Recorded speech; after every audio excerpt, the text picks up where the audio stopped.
ขอความนอบน้อมแด่พระรัตนตรัยขอถวายความเคารพพระเถรานุเถระทุกรูปขอความสุขความเจริญในธรรมจงมีแก่ญาติโยมสาธุชนคนใจบุญทุกท่านที่กำลังติดตามรับฟังสถานีวิทยุพระพุทธศาสนาแห่งชาติและสังคมจังหวัดอุบลราชธานีฟังธรรมะกับสาระดีๆ FM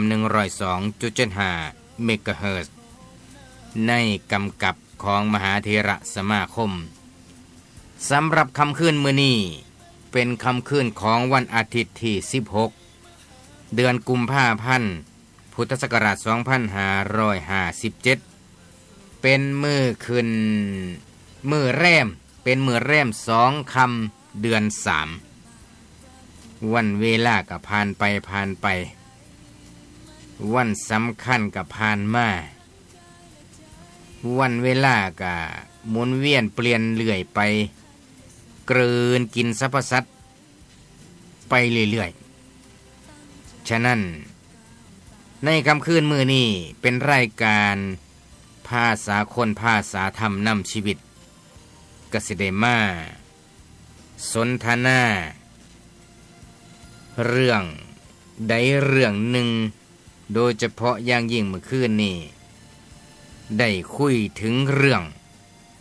ตายเรื่องที่คนหลายคนบ่อยากได้ยินบ่อยากได้ฟังแต่หนีบ่หลุดหนีบ่พ้นเจอแท้แน่นอนในอนาคตบ่มื้อใดก็วันหนึ่งแต่ว่าเฮาผัดบ่อยากศึกษาบ่อยากเรียนรู้เพื่อสิได้ลดทุเลาเบาบางเรื่องย่านตายถ้าเข้าใจแล้วความย่านมันก็น่าสิหายทุเลาเบาบางลงนำนี่คือเนื้อหาสาระที่ได้คุยกันเมื่อคืนนี้ก่อนอื่นในมื้อนี้ก็นิมนต์อาจารย์พระครูทั้งสองได้แนะนำก็ได้ทักทายท่านผู้ฟังก่อนครับก่อนสิเข้าเนื้อหาสาระขอน้อมพระรัตนตรัยกับคารวะพระเถระนุเถระผมทั้งอาจารย์พระครูทั้งสองรูปขอความสุขความเจริญจะมีแก่แฟนและการภาษาคนภาษาธรรมนำชีวิตมื้อนี้กับผมอาตมาภาคพระครูปริยัติยานุการกับเข้ามาร่วมในรายการเปิดสนทนาหลังจากที่เมื่อคืนนี้บ่ได้มากเพราะว่าไปมีงานสมโภชก็เลยไปตั้งแต่ตอนกลางวันไปในเขตอำเภออื่นครับบ่ได้มารวมในรายการครับผมการเวลากลายไปเรื่อยบ่หวนขึ้นของเก่าจากหนุ่มสาวผัดเปลี่ยนเฒ่าควรจะเว้าให้แจ่มใสท่านเอ่ยขอน้อมนำต่อพระรัตนตรัยกราบคารวะพระอาจารย์ทั้งสองรูปกราบพระเถรานุเถระ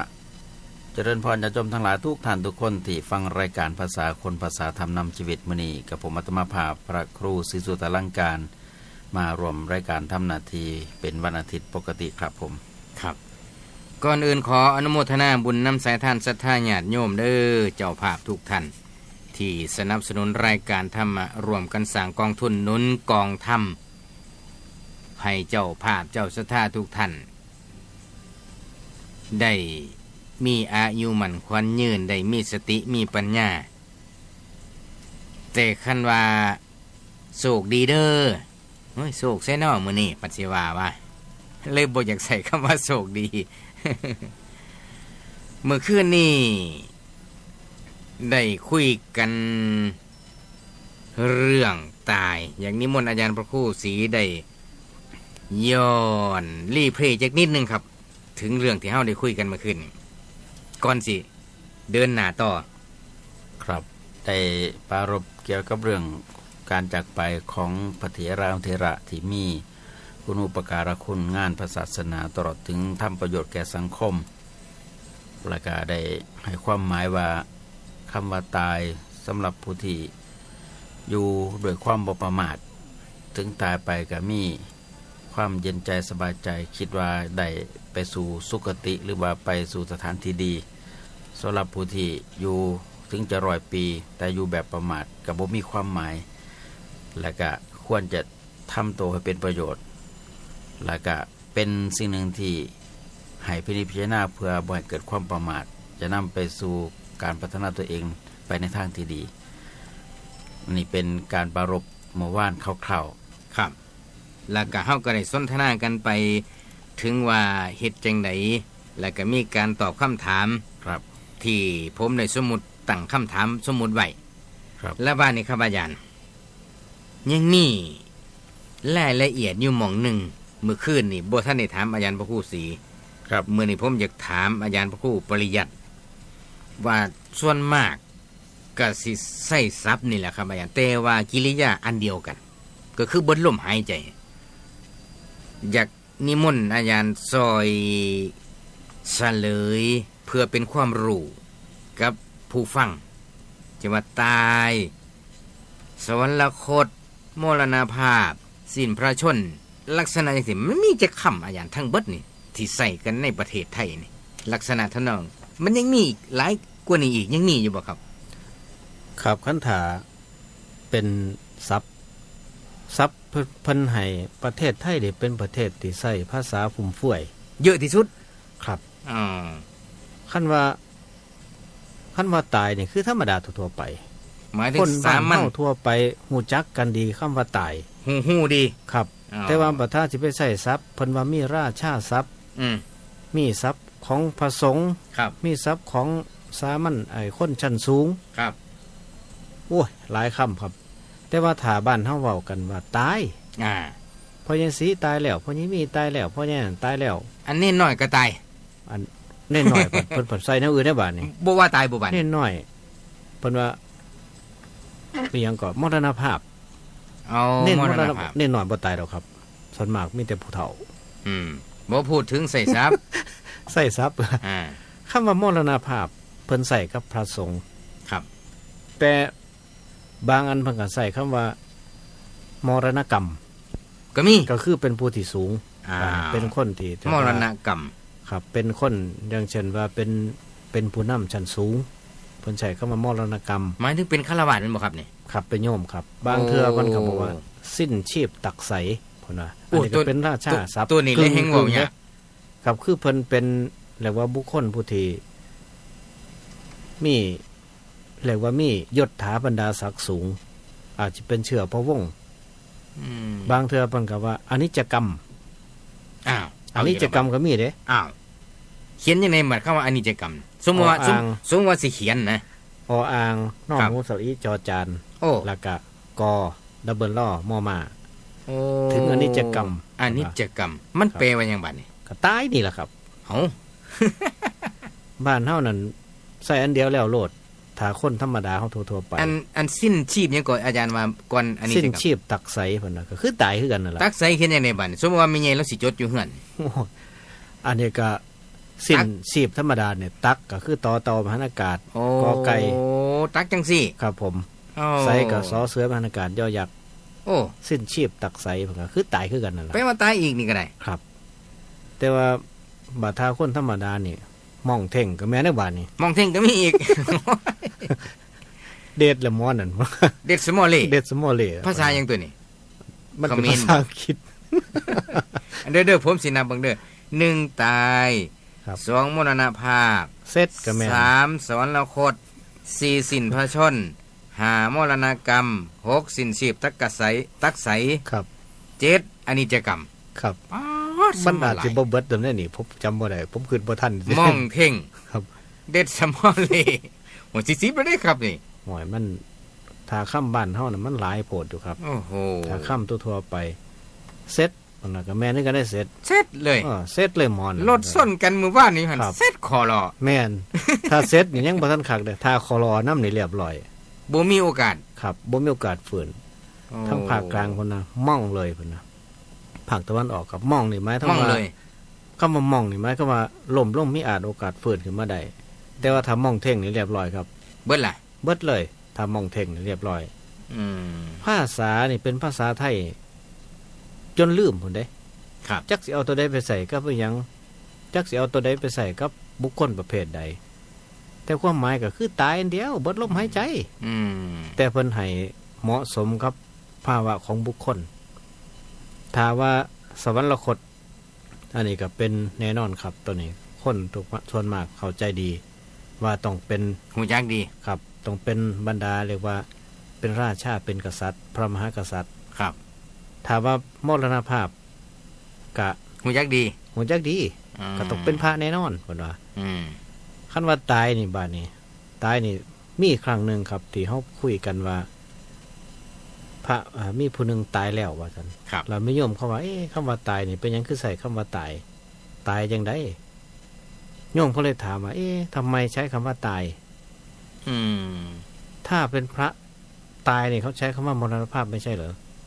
ก็เลยว่าโอ้ที่ว่าตายมาเขาว่าเพิ่นซึกว่านั้น อ๋อ ตอนนั้น ตายจากเพศ ขับตายจากเพศพุ่นน่ะตายจากเพศพระไปเป็นฆราวาสแต่ต่อมาบ่นานผู้ที่ว่าตายตอนนั้นตายอีหลีบัดนี้ อืม ไปโยมแล้วตายอีหลีซ้ำ หัว อันอยู่ภาคตะวันออกนี่นะแถวๆปราจีนบุรีนี่นะตอนนั้นที่ไปออกธรรมทายาทน้ำกันนั้น ครับ ครับนี่แหละคือภาษาครับภาษาการเว้ากันมันหลายอันหลายแนว แล้วแต่สิใส่ไป แต่ว่าคันถาเป็นให้เกียรติเพิ่นหรือว่าเป็นบุคคลชั้นสูงก็ต้อง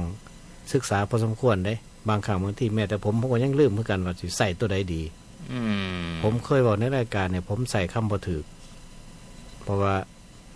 มรณกรรมเพิ่นก็ใส่บุคคลชั้นสูง ครับ บางครั้งบางที่เพิ่นก็มีคำว่าสิ้นชีพตักใสเพิ่นก็มีคือกัน อืมสิ้น แต่ว่า สิบตักไสนี่ใส่กับประเภทใดละบัดก็บุคคลใดครับ กับบุคคลประเภทที่ว่าเป็น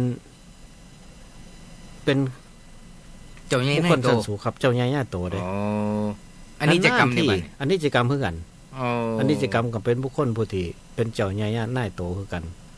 บ่แม่นคนบุคคลธรรมดาทั่วไป เพราะฉะนั้นทรัพย์ม้วนนี้นั่นมันมีในพจนานุกรม แต่ว่ามันต้องหาโอกาสที่ไปศึกษาค้นคว้า ต้องไปค้นคว้าออกมา ครับผม อืมผมว่าซ้ำนี่มันเกินเหลือสิจื้อได้ล่ะครับ โอ้ อย่าย สิไปคนมาเมื่อตัวอาจารย์ ไม่ไงจื้อบ่ได้เด้ครับอาจารย์นี่อันนี้ที่เว้ามานี่ก็เก้าอย่างเลยเด้ อ๋อมันสิหลายกว่านั้นครับคันได้ โอ้โห มีเวลาคิดไปแน่นั่น ครับ แต่ว่าทุกอย่างสรุปลงก็คือสิ้นลมหายใจหรือหมดลมหายใจ เอาละบาดนี้บ้านนี่เมื่อคืนนี่ได้คุยกันกับพยานพระครู่ศรีก็ถือว่า อันนี้ป่ะสิเป็นประเภทข้วยขี่เงื่องหางอยู่บ่เนาะ ผมคุยกันกับพยานพระครู่ศรีเมื่อคืนผมว่าออกรถออกชาติชัดเจนเติบได้ครับ เรื่องตายนี่แหละเรื่องอาจารย์พระครู่ศรีว่าอย่างไรครับ ก็คิดว่าเอาเนื้อหาสาระที่มันเป็นประโยชน์ที่จะนำไปใส่ ครับ อาจจะบ่กลมกลอมแต่ว่าเข้มน้อยหนึง แค่มันกาแฟก็ได้ ครับหลายคนก็สิ มองว่า คือบอกเป็นไปในทางที่บ่สบายใจ อืม แต่ใน บอกเรื่องบ่เป็นตาฟัง ครับ แต่ในความเป็นจริงแล้ว ทางพุทธศาสนาหรือว่าพระอริยบุคคลท่าน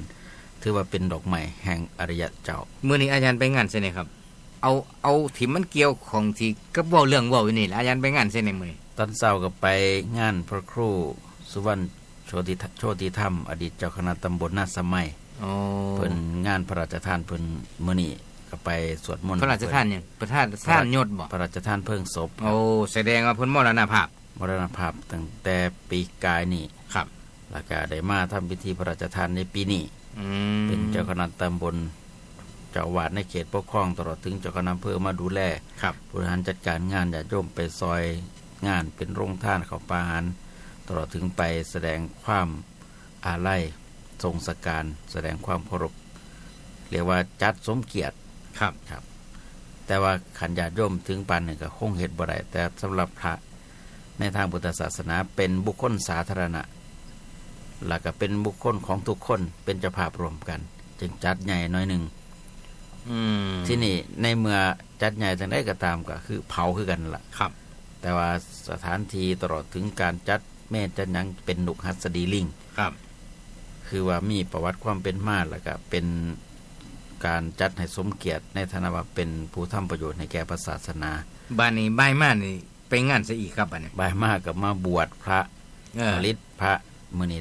ได้ลูก6ลูก เออ ให้มาเป็นพระในพุทธศาสนาเพื่อจะมาปฏิบัติธรรมในวันที่20ถึง28อยู่ที่วัดสว่างอารมณ์ อืม ทั้งลูกหลานอยากมาบวชปฏิบัติธรรม คือว่าเป็นโอกาสดีสำหรับ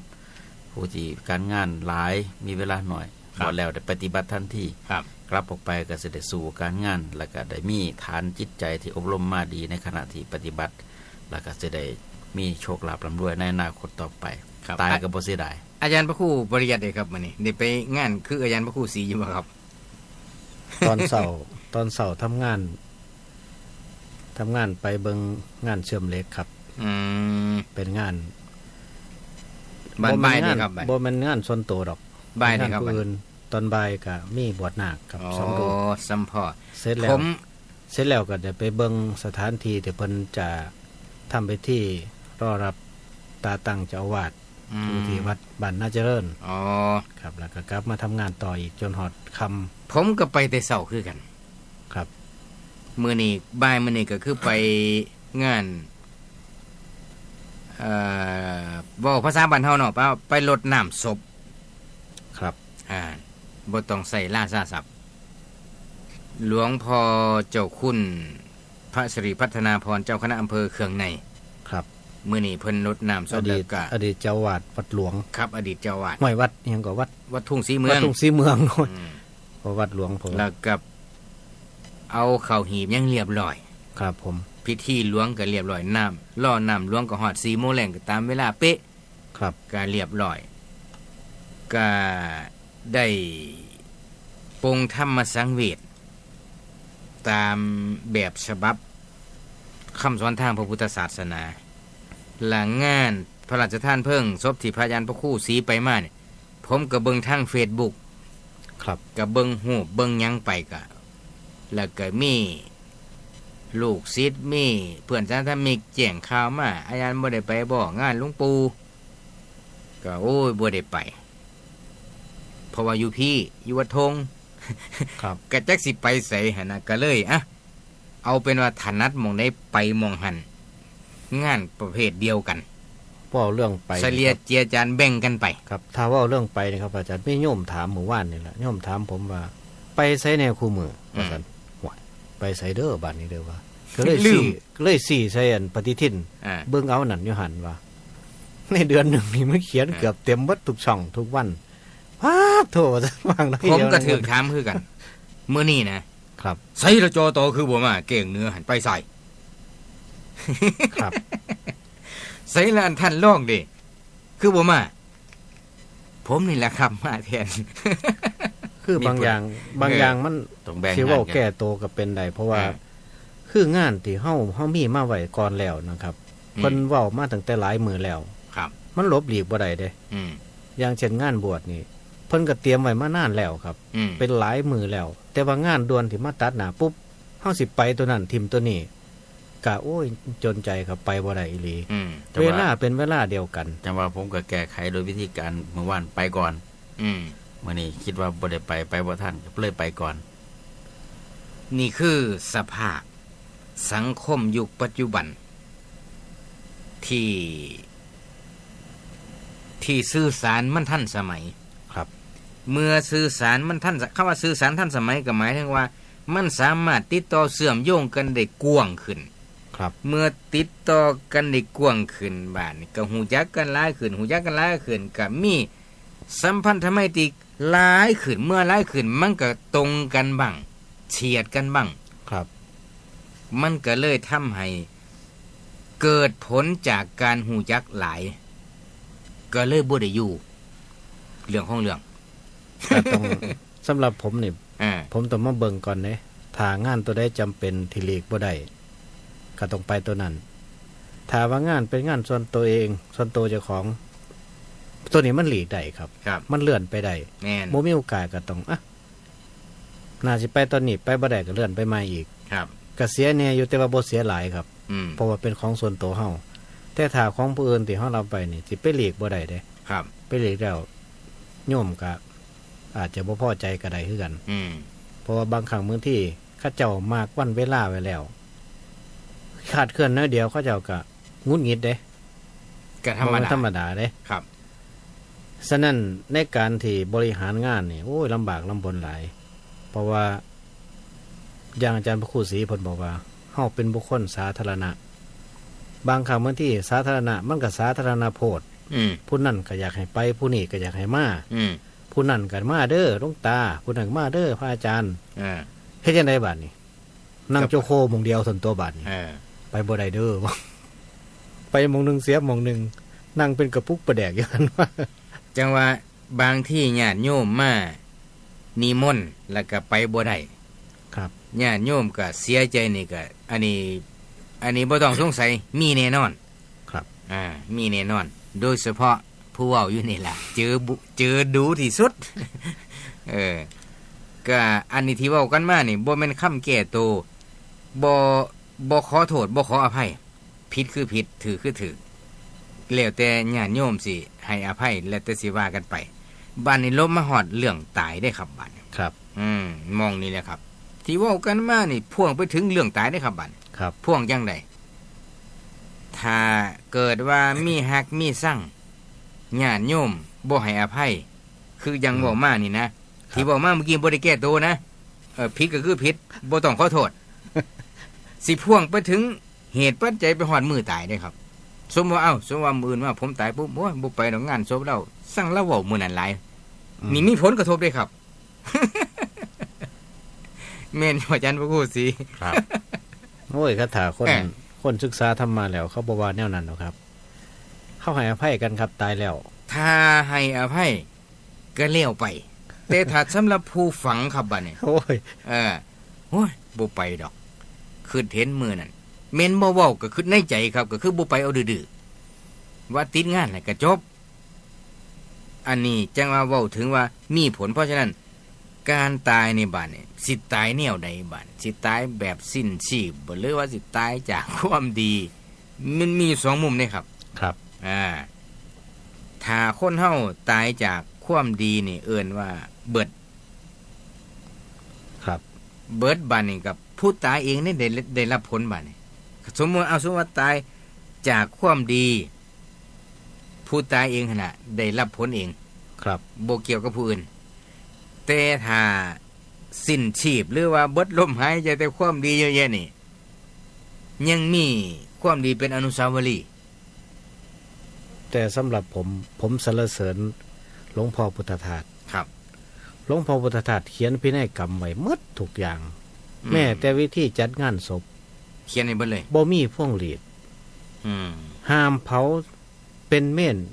อย่างเม่นลอย ครับ ให้เผากลางแจ้ง ตาม เผา ธรรม ธรรม ชาติ ดาเพิ่นบอกเลยว่า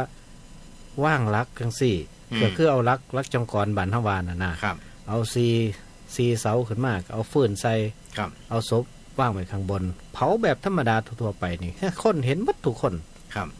นี่คือเพิ่นสมว่าเป็นนักปราชญ์บ่เอาหยังบ่ให้ทำพิธีใหญ่โตมุมมองหนึ่งครับบาดนี้ผู้ที่เบิ่งว่าโอ้เพิ่นก็สมว่าเพิ่นเป็นนักปราชญ์ ครับ เป็นผู้ที่สอนในด้านธรรมะจริงๆสอนแก่นธรรมอีหลี ครับ ทุกคนยอมรับครับ แม้แต่ว่ากระทั่งศพของเพิ่นนี่เพิ่นทำให้คนนี่เห็นสภาพตามความเป็นจริง ว่ามันเป็นอย่างไรแน่ให้เพ้นแล้วให้พิจารณาบ่แม่นเรื่องง่ายปานใดเด้ ครับ ลูกศิษย์ลูกหาก็ฟื้นบ่ได้เพราะว่าพินัยกรรมเด้ เพิ่นเขียนพินัยกรรมมาแล้วบอกไว้แล้ว แต่ว่าบางหม่องบางบอนบ่เอาบาดนี้ ครับ ลูกศิษย์ลูกหาเนี่ยบ่ยอมบ่สมฐานะของพระเดชพระคุณ บ่สมฐานะอาจารย์ข่อย ของอาจารย์ข่อยของหลวงพ่อข่อย ทำโอ้มันก็คือว่านั่นล่ะมันห้ามบ่ได้ห้ามศรัทธานี่ ครับ ทุกคนก็อยากให้มีหน้ามีตา เสียต่อได้บ่ว่าขอให้มีหน้ามีตามีเกียรติมียศกระทำกันจนว่าคือคู่มือนี่มันมีมุมมองสองอย่าง คือหนึ่งการที่ทำนี่บางเทื่อก็เป็นหนี้ก็มีเด้ จัง ญาติโยมเพื่อกันนี่แหละทำศพนี่แหละจัดงานศพใหญ่โตเป็นหนี้ก็มีเด้ ครับ จัดงานทุกอย่างเป็นหนี้ก็มี คือ ผลสะท้อนกลับมา เอาเป็นงานตายนี่ซะ ครับ งานตายคู่มือขั้นถามว่าจัดดีกะพอดีลงโตบริหารได้แต่ขั้นถาจัดบ่ดีนี่เป็นหนี้พร้อม โอ้ แต่ว่ามีคน เพิ่นเว้ากันว่าโอ้แสดงว่าโตนี่ เป็นห่วงเฮาเนาะเพิ่นน่ะเพิ่นวิ่ง มีผู้อื่นไปเอาน้ำไปเช็ดหน้าเช็ดตาว่าตัวที่ห่วงเขาหน่อยจังมาเช็ดหน้าโอ้ยขบ่ได้ห่วงอยู่ได้พุ่นน่ะอ้าวเป็นจังซั่นคือเสร็จพุ่นน่ะอ้าวเจ้าก็ข่อยบ้านเดียวกันพุ่นน่ะเกิดเตอจะตายมาเนี่ยผมก็เสียเงิน100เลยเว้ยพุ่นน่ะ ขึ้นชาปนกิจศพ ข่อยก็เซ็กเนาะโอ้ยเพิ่นน่ะนึกว่ามันห่วงกันบ่แม่นบ่ซั่น เพิ่นว่า ย่านเสียเงินลอย อย่างเสียเงินร้อย เว้ากันเล่นนะว่า เออ ธรรมดาก็คือคนคุ้นเคยกันก็เว้ากันเล่นจังซี่ล่ะครับคันถามว่าคนเฮานี่1สิเฮ็ดหยังก็ตามถ้าคิดเห็นว่าโอ้งานของเฮานี่เฮาสิเฮ็ดซำใดพอเหมาะพอควรก็สิอยู่ในรูปแบบเรียกว่าพอดี อืม นกน้อยทำรังแต่พ่อโต ครับ แต่ถ้าใหญ่หลายก็ลำบากลำบนเด้ลำบากทั้งผู้อยู่และบาดนี่ถ้าพ่อบ้านเสียปุ๊บผู้ใดจะสิเฮ็ดบาดนี่แม่บ้านกับลูกหมดล่ะ ครับ บ่มีเงินหายืมเงินยืมทองมาเฮ็ดเพื่อให้ใหญ่โตให้ได้เกียรติให้ได้ยศตายได้บาดนี่ อืม หาใช้ไปใช้ละบาดนี่เงินทองของหายากแต่ว่าใส่ง่ายง่าย ครับ นี่ในมุมมองหนึงถ้ามุมมองหนึงบ่เฮ็ดหยังเสียเลยหยังก็บ่เฮ็ดอันนี้ก็ขี่ที่ขี่ตังอีกได้บาดนี่ เออ ถือว่าอีก เนี่ยนี่สิมีไผมาหาบ่ หมูมีแขกหมูมีพวก อืม นี่ล่ะตัวนี้สังคมของคนเฮาคู่มือนี่มันมีหลายมุมมอง ครับ บางครั้งบางที่ตะกี้โบราณเพิ่นน่ะคันว่าตายปุ๊บญาติพี่น้องไสก็ตามมาซอยกัน ครับ มาซอยมาผู้นั้นจับผู้นี้บาย บ่ต้องไปเอิ้นไปเซิ้น ครับบ่ต้องไปเอิ้นไปเซิ้นคู่มือนี่มันรู้สึกว่าจะเปลี่ยนแปลงไปในงานก็ดี สิไปตัดสิไปเลยไม้เฮ็ดนี่ไปหยังนี่คู่มือนี่บ่มีแล้ว อืม จะว่าเคยเว้าตัวหนึงกับโยมบ่โอ้ธุรกิจนี่เป็นธุรกิจที่รุ่งเรื่องฟื้นฟูดี ครับ คือธุรกิจเกี่ยวกับคนตาย เฮ็ดเปิดร้าน บ ขายโลง บริการโลงศพ อืม บริการหมดทุกอย่างครับ แม้แต่ฟื้นก็เอาไปให้พุ่นเด้ อืม บ่แม่นธรรมดาเด้ เจ้าบ่ต้องเฮ็ดหยัง ครับ ก็คือจ่ายอย่างเดียวจ่ายประมาณนี้ละ ครับ ก็คือมีหลักฐานว่าถ้าประมาณนี้ราคานี้ประมาณนี้ราคานี้ อืม ถ้าใหญ่ขึ้นไปก็อีกราคาหนึงคือให้บริการหมดทุกอย่าง ทั้งเจ้าภาพมีแต่เตรียมจ่ายแล้วก็รับเลี้ยงแขกเองต่างหาก โอ้ย เบิ่งจังหนึงมันก็ดีเด้ท่านสิไปหาเลยมาเองคือคู่มือนี่ตายครับใหม่ก็บ่มี มาเว้าเป็นตะอุกแท้ อู้ บ่ไป ไป เว้ามาอุกได้ดีเด็ด ไผบอกให้เว้าเรื่องตายพวกอุ้ม อาจารย์บ่กูสิบ่ไปมาเข้าเจ้าของอุกระบาดนี่ เอา จักสิเอาเงินเสียมาเฮ็ดงานศพเจ้าของ นั่น บาด นั่น เอาเด้อบาดนี่เข้าเนื้อเด้อบาดนี่โอ้อาจารย์บ่กูสิว่าจังไดบัดนี่ ทำใจครับ ฮะ คือ อย่าแก้ปวด บ่ได้ คือ ทำใจจังไดเอ้าสมมุติว่าสมมุติว่าผมตาย ตายแล้ว สมมุติว่าผมตายนะสมมรณภาพ อาจารย์บ่ผู้อาจารย์บ่คู่สีก็สิจมได้บัดนี่อันนี้ผมคิดเอาเด้โอ้ยบวชมาหึงนานนี่ซื้อเงินเฮ็ดศพบ่มีจักบาทมึงยากเฮาเลยแนวนี่ จมมาได้ครับ แต่ที่ผ่านมา เออ นี่แต่ที่ผ่านมาก็คิดว่าญาติโยมบ่แลกน้ำใจ ตลอดถึงพระสงฆ์นำกัน คือรวบรวมระดมทุนต่างๆก็ได้เผาหย่อนอยู่ครับ บ่ เผาใหม่อยู่ครับ รับรองว่าบ่ให้เหลือซาก จากเล่บ่สิคืออินเดียเนี่ย เงินทุนบ่หลายก็ซื้อฟืนนี่4-5ดอนเพราะซ้ำอันเผากบออมนี่ก็โอ้ยเนาะ ครับ คิดว่าซ้ำเผานี่คิดว่าพ่อใหม่อยู่ดอกครับเพราะหาเงินได้อยู่ซ้ำนี่ญาติโยมก็สิมาซอยกันดูแลให้เรียบร้อยบ่ให้มีซากเหลือก็สิคงเหลือแต่อัฐิพอได้บรรจุให้เป็นที่ จังแล้ว ระลึก ผู้อาจารย์พระครูเปรียบเพิ่นว่ามานี่มันตำผมเด้ แล้วก็มีพระรูปหนึงเพิ่นเว้าครับ ครับ เพิ่นว่าเป็นพวกเป็นพระครูทั้งหลายนี่ห้ามตายเพิ่นว่า เป็นหยัง มันยากเพิ่นว่า หัว เอ้าเป็นหยังคือสิยากยากตัวเพิ่นว่าคันพระครูตายแล้วพระราชทานเพลิงเพิ่นว่า อ๋อ คันพระธรรมดาตายจะว่าธรรมดาตายมันบ่ต้องพระราชทานเพลิงมันบ่ยุ่งบ่ยา ถ้าก ซั่นก็บ่ยากซั่นซุ่มเฮาพระครูนี่เฮาก็เขียนพินัยกรรมไว้บ่ต้องพระราชทานเพิ่งจีโลดว่าซั่น มันพอมีอันนั้นกติกาหนึงในบาทนี่เฮาบ่เป็นพระธรรมดาบัดนี้ เอ้า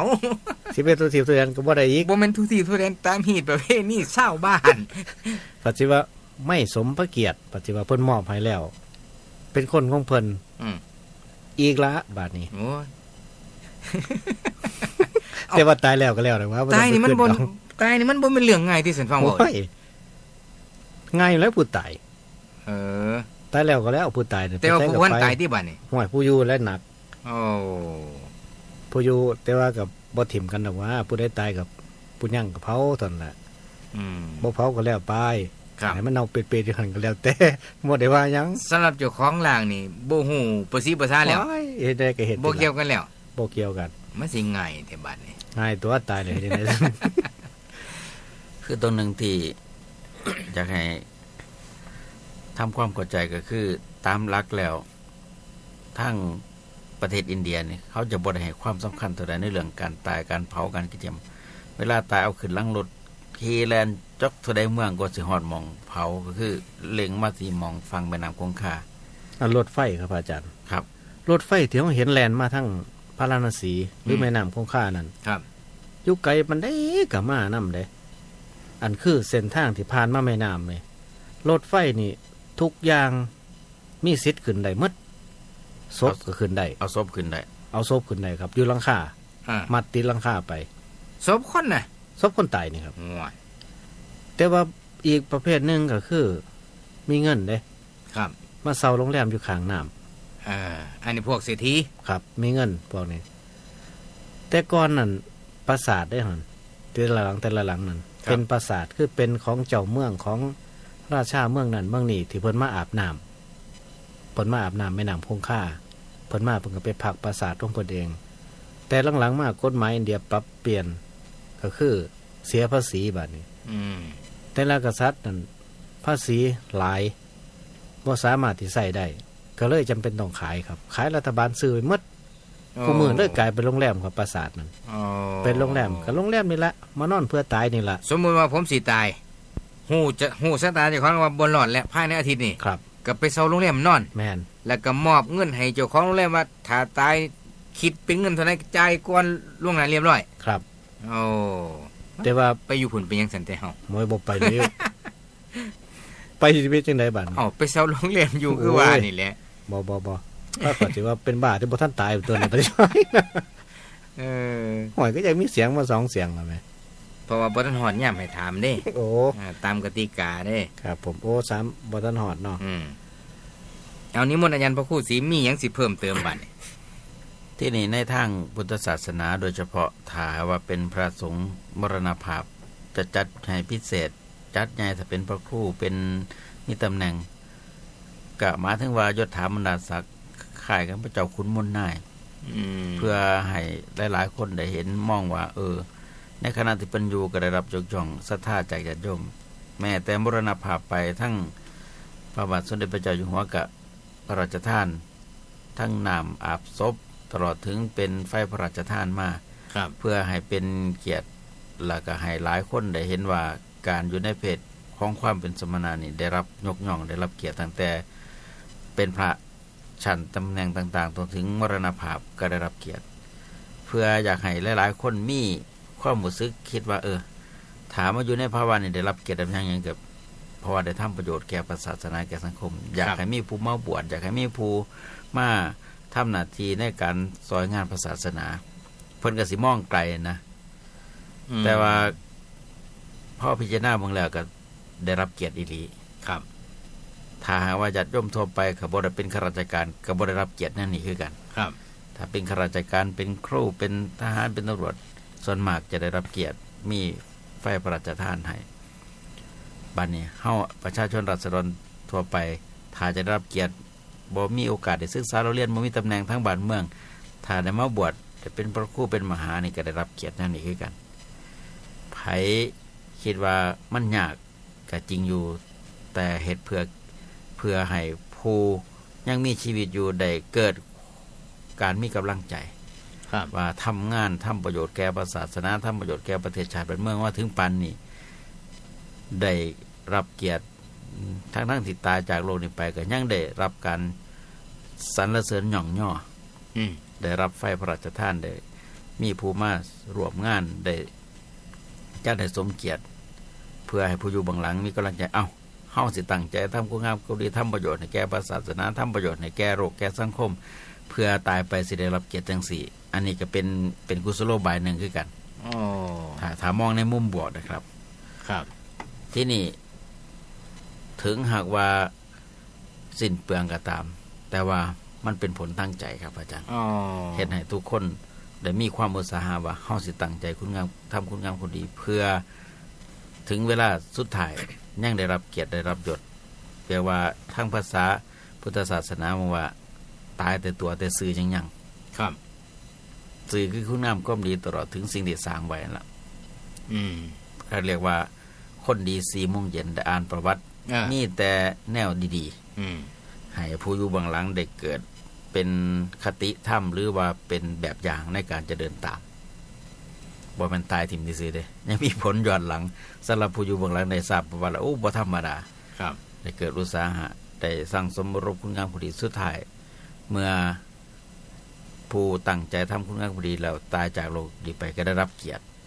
ในคณะที่อยู่ก็ได้สร้างประโยชน์ตายไปแล้วก็ยังได้มีผู้มาจัดกิจกรรมงานศพให้สมเกียรติ ครับคือมือนี่ไปงานรดน้ำศพหลวงพ่อเจ้าคุณวัดธงนี่ที่ประเมินในสายตาในความรู้สึกว่าชาวพุทธเพิ่นตื่นโตเกี่ยวกับการแต่งตัวครับ ครับ ส่วนมากชุดสีขาวรองลงมาเสื้อขาว แล้วก็ปมด้อยลงมาหน่อยก็มูคือชุดดำสนิทครับ ครับ กางเกงดำเสื้อดำนอกในถุงเท้าดำรองเท้าด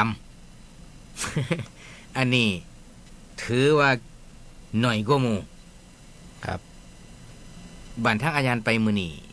ภาพรวมเป็นไงครับ สภาพรวมส่วนมากเป็นสีขาว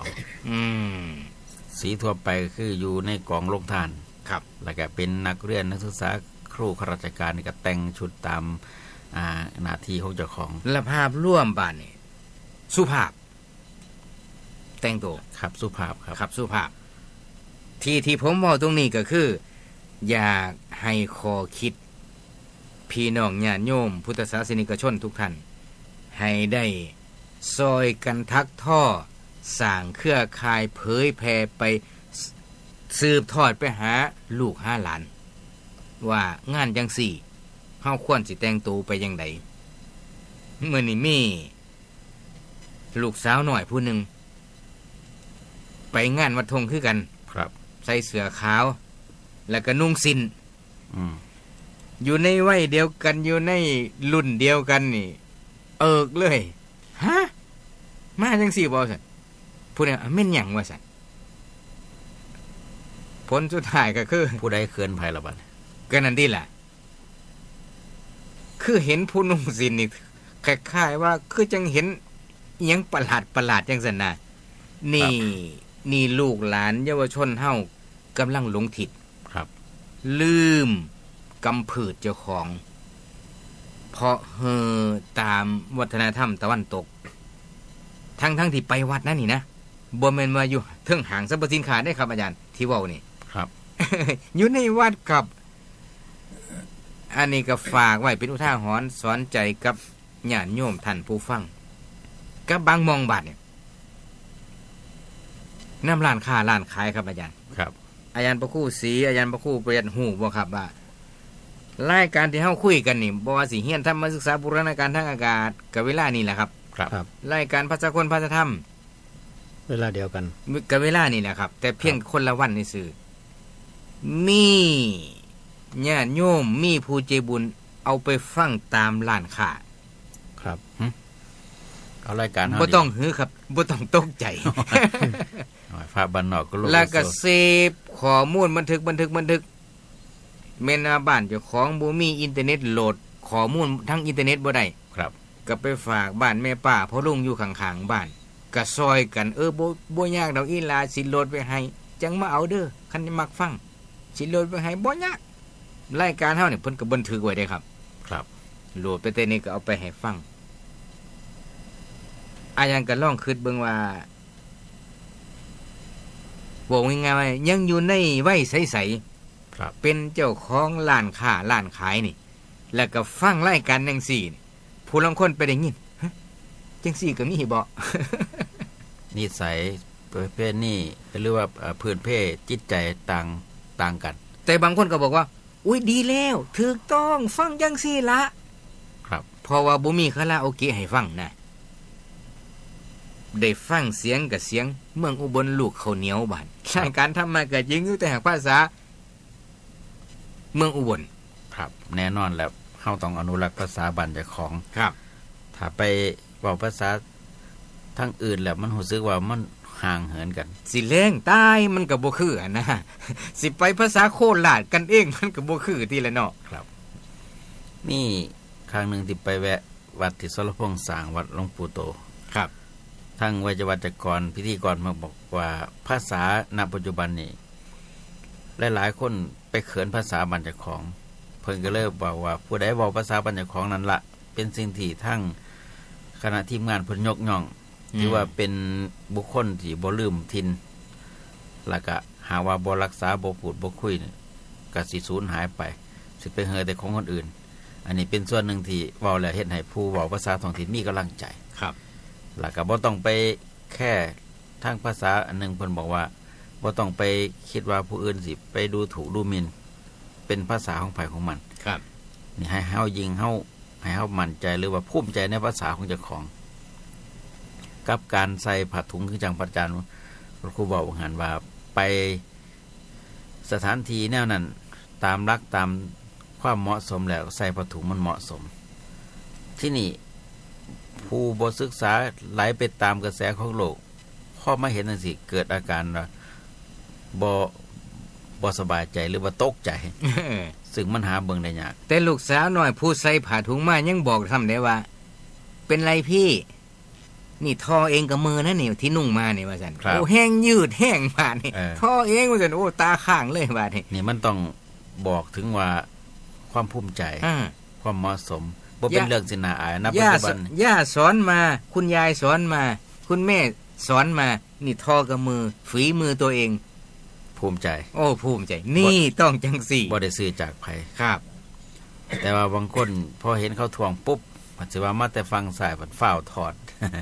คะแนนที่ว่าบ่มีความเป็นตัวของตัวเองไปเปลี่ยนทันทีไปเปลี่ยนทันทีย่านเขาว่าแม่น ถ้าว่าเฮานุ่งแล้วเฮาต้องเข้าใจความหมายที่จะคล้องนุ่งอันที่เว้ามานี่เอิ้นว่าตายคือกันเด้ครับครับวัฒนธรรมตายพอบ่มีการสืบทอดอ้าวมีสายโทรศัพท์มาเจริญพรจากนมัสการค่ะท่านพระครูทั้ง3ค่ะจ้าค่ะผู้ขาขออนุญาตเชิญ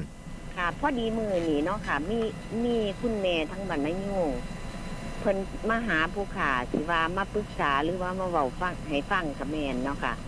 แต่เพิ่นฝากพ่วงถึงท่านพระครูทั้ง3ท่านนั่นล่ะค่ะว่าค่ะพอดีเพิ่นมาปรึกษาว่าเพิ่นมีลูกชายอันเพิ่นอีหยังก็บ้าไว้เพิ่นว่าบ้าหลายปีเลยล่ะว่าสิบวชเพิ่นว่าสิบวชบาดนี้ก็พอดีทำงานทำการมาโดนแล้วก็สิคิดจากบวชซั่นนะแต่ว่าบางเดือนที่แล้วผ่านมานี่คุณแม่เพิ่นนี่เพิ่นว่าเพิ่นเฮ็ดบุญมาแล้วกองบุญเพิ่นวางที่บาดนี้ลูกอยากบวชผู้ขาก็เลยสิบ่เฮ็ดกองบุญเพิ่นว่าเอาเฮ็ดอีกก็บ่เสียหายค่ะเพราะว่าผู้ขานี่สิเอาขันดอกไม้มาบวชทั้งมาขอบวชเพิ่นว่าสินะค่ะมาขอบวชทางวัดจังสิมันแม่นบ่หรือมันบ่แม่นคุณแม่แดงเพิ่นว่าบวชได้อยู่แต่ว่าเฮาเฮ็ดบุญอีกเฮ็ดบุญเพิ่มอีกมันก็บ่เสียหายซ้ำเฮามีเงินละล้านนึงเฮามีอีก2ล้านก็บ่ผิดคันเฮาได้มาสุจริตค่ะแต่ว่าเพิ่นว่า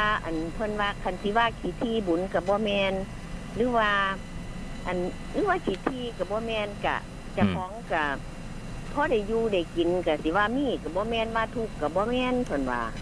แต่ว่าผู้ขาอยากเฮ็ดในลักษณะนี้มันถูกบ่หรือว่าแนวใดเพิ่นว่าสิมันบ่ดีบ่หรือว่าจังได๋เพิ่นว่าสิเฮ็ดได้อยู่แต่ว่าคันสิเบิ่งให้สมเหตุสมผลสมภูมิเพื่อลูกเพื่อเจ้าของก็เฮ็ดอีกก็บ่เสียเพราะว่าส่วนอื่นนั่นคือส่วนปัจจัย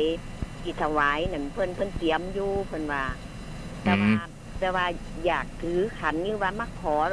ขอให้ลูกมาขอบวชเป็นสีนะเพิ่นว่าค่ะมาขอบวชในพระพุทธศาสนานี่ผู้ได้ดลซ้ำไหนกะยังบอกบ่ท่านถือก็แล้วจะบุญจะกรรมเพิ่นก็ได้คือกันค่ะจังว่าเพิ่นว่า ฝากความไว้น้ำแม่แดงเด้อผู้ขาสิฟังมือแรงเพิ่นว่า อ๋อสิบวชมื้อไหนแล้วเอามาบวชเขาปฏิบัติบ้านหน้าขนาดนี้ก็แห่งดี อันเพิ่นว่ากับบ่ทันได้มืออยู่จังว่ามาถามเอาความจริงซะก่อนว่าซั่น อ๋อ ค่ะเดี๋ยวเพิ่นว่าเพิ่นจังสิโทรมาไม่หรือว่ามาหาท่านพระครูทั้งตำบลน้องนกข่านี่ล่ะเพิ่นว่าทั้งไก่นี่ล่ะเพิ่นว่า ค่ะจังว่าเรียนถามมาทั้งท่านพระครูกราบเรียนมาถามทั้งท่านพระครูทั้ง3ให้เพิ่นเพราะว่าเพิ่นข้องใจเพิ่นว่าเพิ่นอยากกระจ่างแจ้งเพิ่นว่าซั่นนะคะ สันนิมนต์อาจารย์พระครูประหยัดก่อนครับ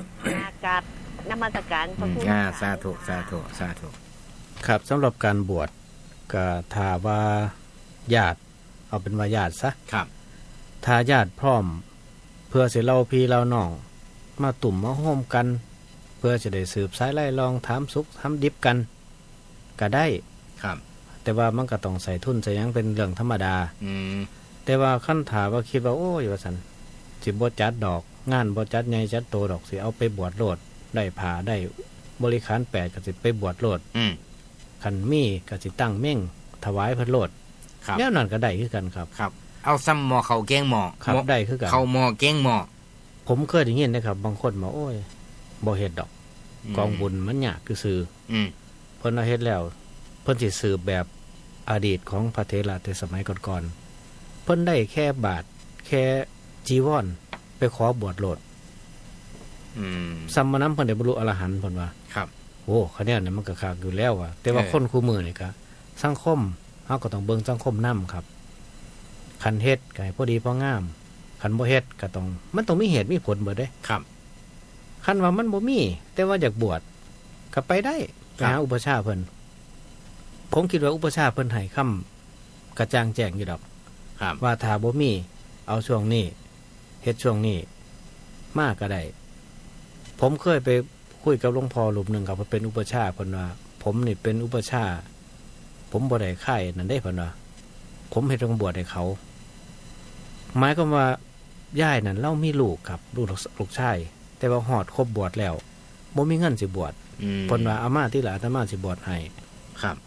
คือเฮ็ดกองบวชให้เฮ็ดทุกอย่างจัดให้หมดออกแทนโอ้ยย่ายดีใจครับฝากลูกฝากหลานมาให้มาอยู่น้ำเพิ่นก็เอาลูกกับหลานเข้ามาอยู่วัดอยู่ว่าน้ำเพิ่นเด้มาศึกษาเรียนต่อไปเพิ่นเด้ ครับ นี่คือเป็นกุศโลบายอันหนึ่งคือกันทั้งสั้นผู้ใดมีลูกครับ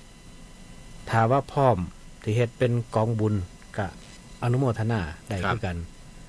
คันถ้าว่าบ่พร้อมเอาไปบวชโลดน้ำอุปชฌาย์เพิ่นผมคิดว่าบ่มีอุปชฌาย์องค์ใดดอกสิบ่รับ ครับ คือสิบ่ปฏิเสธดอกแนวนี้ ขสันขอฟังอาจารย์พระครูศรีสุตาลังการบ้านหนึ่งคือกันที่เป็นพระอุปชฌาย์ ขอฟัง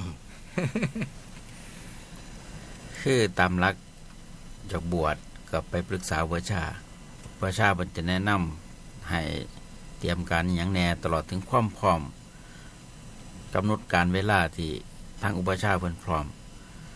แล้วก็เมื่อบวชแล้วในส่วนจะนำพาไป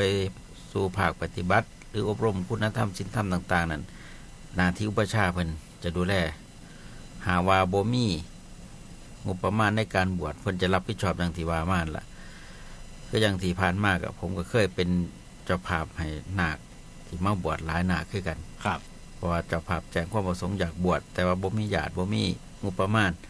กระจัดให้แบบง่ายๆคือตามหลักทางพระธรรมวินัยก็คือผ่า4เลข3นำ1ครับ อันนี้ครบบริบูรณ์สมบูรณ์ส่วนจตุปัจจัยเครื่องใส่ปัจจัยที่หาต่างๆนั้นจะหาเพิ่มเติมทีหลังคอยครบทั้งบริขาร8ก่อน ครับ แล้วก็ผู้เป็นเจ้าภาพก็อยากได้บุญบางเทื่อเฮาบ่อยากให้เจ้าของเป็นเจ้าภาพผู้เดียวอยากให้มีผู้อื่นมีร่วมบุญนำก็คือบอกญาติโยมเบิดบาท ครับ ว่ามาเด้อมื้อนี้มีนาคโทนผู้หนึงนาคบ่มีญาติพี่น้องผู้ใดอยากได้บุญนำกันก็มารวมส่วนมากญาติกันทำบุญจักศาสตร์จักหมอนจักจตุปัจจัยมาทำบุญแล้วเหลือเฟือครับ ครับ เหลือเฟือเพราะว่าการที่จะหาผู้มาบวชก็ยากผู้ที่อยากทำบุญงานบวชหาลูกหลานบวชบ่ได้ก็บ่ได้ทำบุญเมื่อมีบุญมาหล่นทับนั่นนี่ก็รวมกันทำบุญ ครับ คือจังพระเดชพระคุณหลวงพ่อเฮาก็ถ้าผู้ใดเป็นมหาปรริญญาอายุครบ20ปีเพิ่นจะถามแล้วก็เป็นเจ้าภาพบวชให้เลย ครับ อ อันนี้หมายความว่าบ่ต้องเกี่ยวถึงญาติพี่น้อง เจ้าตัวผู้บวชบ่ต้องลงทุนหยัง บ่ต้องลง ขอให้มีกายกับใจมีศรัทธา มีศรัทธา ครับ เพราะว่าเพิ่นก็อยากได้บุญแล้วก็เป็นการส่งเสริมให้ลูกหลานอยู่ในพระศาสนานั้น ครับ ๆได้ถ้าบวชแล้วผู้บวชเห็นว่าหลวงพ่อเป็นเจ้าภาพให้เพิ่นก็สิมีกำลังใจว่าอู้ระดับหลวงพ่อบวชให้เฮาสิศึกไปอยู่ทางนอกมันบ่คือ เกรงใจ เกรงใจแล้วก็ตั้งใจศึกษาเราเรียนเป็นพระเป็นเน้นที่เอาใจใส่ในเรื่องการทำคุณงามความดีแล้วก็ซอยงานพระศาสนา ครับ อันนี้หลวงพ่อก็ได้อานิสงส์ผู้บวชก็ได้อานิสงส์ ครับ ได้เป็นบุคลากรที่ดีของพระศาสนา นี่อาจารย์พระครู่ที่เป็นพระอุปชฌาย์ทั้ง2รูปตอบแล้ว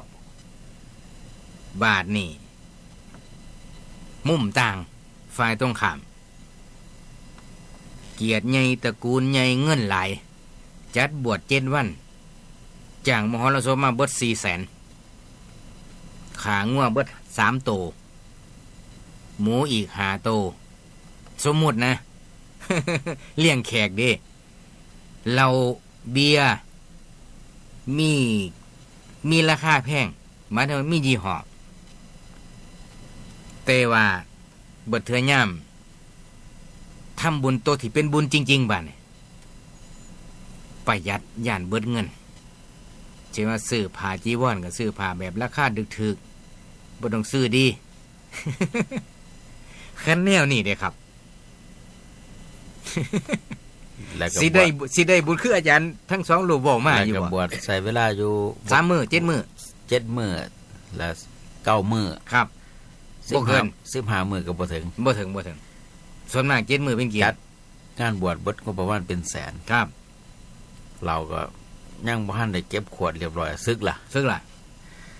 คือการบวชที่เฮาปรารภนี่ในทางพุทธศาสนาที่บอกว่าบวชได้บุญก็ได้จริงอยู่ แต่สิ่งที่จะให้ได้บุญเพิ่มอีกคือ หลังจากบวชแล้วผู้บวชนั้นได้มีโอกาสได้ฝึกฝนอบรมจิตใจประพฤติปฏิบัติธรรมผู้บวชก็สิได้อานิสงส์ผู้เข้าบวชเองก็สิได้ฐานจิตใจดีขึ้น อันนี้คือจะได้อานิสงส์เพิ่มเติม แต่คิดว่าบวชแล้วสิได้บุญเลยคือขอแต่ให้ได้บวช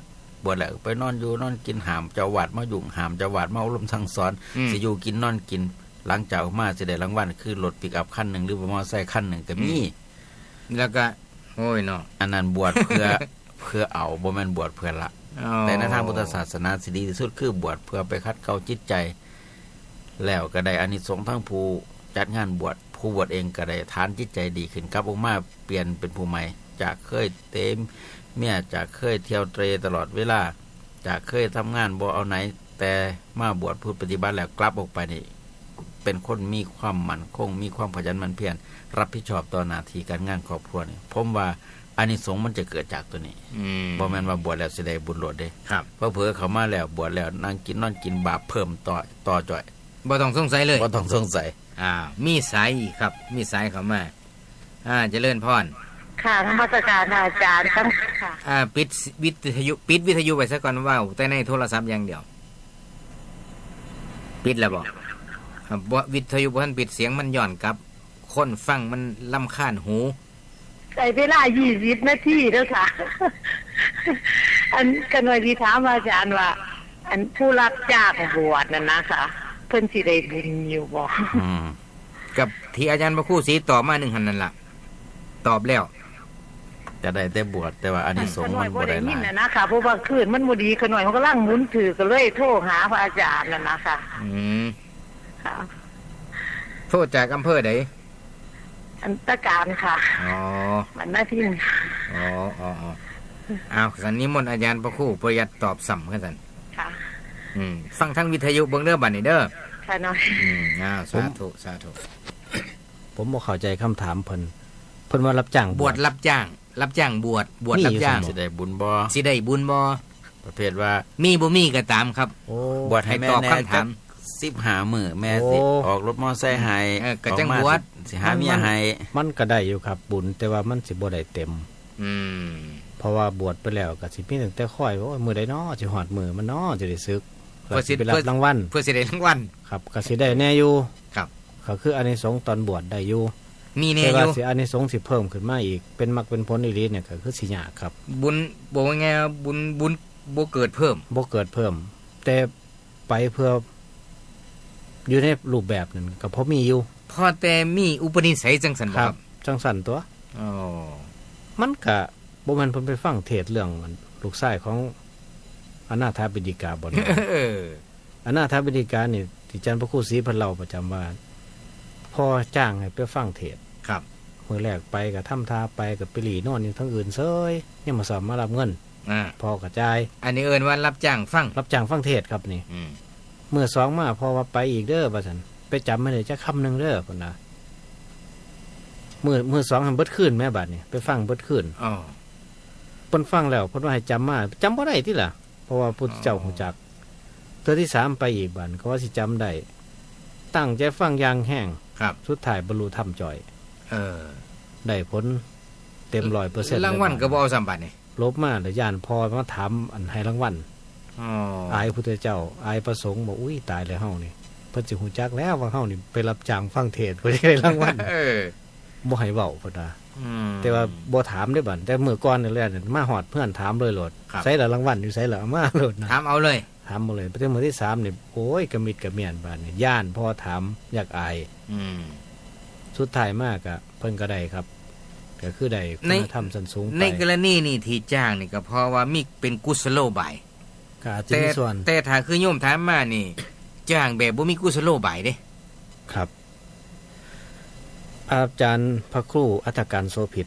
ครับ เพิ่นเป็นเรียกว่าเป็นกรรมวาจาของกับผม เพิ่นก็เป็นอาจารย์ผมนี่แหละ ครับผม เออ เพิ่นเล่าให้ฟังว่าห่วย ผมนี่บวช7มื้อได้ผมนี่เพิ่นน่ะอ้าวเป็นหยังพระอาจารย์คือวางซั่นเพิ่นห่วยกับผู้เฒ่าว่าให้บวชนี่แล้วเพิ่นก็บวชตั้งใจว่าสิบวช7มื้อเพิ่นว่า ครับ จักมื้อแล้วครับบาดนี้เพิ่นไล่มาปาดโถแต่เฮาจังได๋หน่อยเพิ่นตัวนิ้ว